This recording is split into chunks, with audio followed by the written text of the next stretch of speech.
Настоящей головной болью для якутских энергетиков стала череда умышленных поджогов. Неизвестные очень сильно стараются навредить объектам тепловых сетей. В результате огненных диверсий неисправимо повреждаются пластиковые трубы. Например, здесь избежать серьезных последствий удалось лишь благодаря оперативным действиям ремонтного персонала ЯТЭЦ. Был поврежден трубопровод из полипропилена диаметром 63,50, там порядка 8 метров, по холодному и горячему водоснабжению.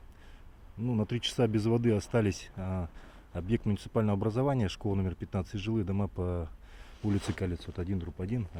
Материальный ущерб от срочных ремонтов уже превысил 800 тысяч рублей. Но даже не это главное, говорят специалисты. Куда более серьезный фактор – заморозка системы горячего и холодного водоснабжения. И, как следствие, угроза комфорту и жизнеобеспечению горожан. Далее что происходит? Естественно, выезд аварийной бригады, перекрытие участка трубопровода. Как правило, это попадает от одного дома до целого квартала. И вот квартал сидит до восстановления трубопровода без горячего холодного водоснабжения. Это может быть минимум 3 часа.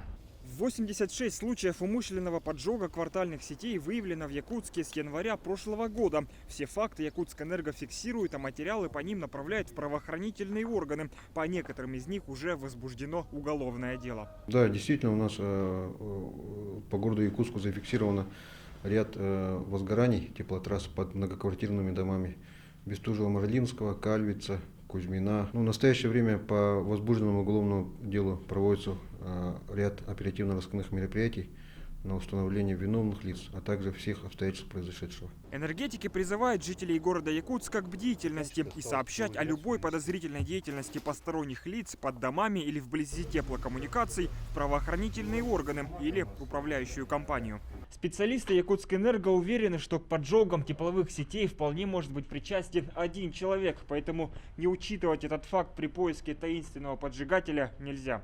Евгений Заборовский, Александр Князев. Вести. Якутск.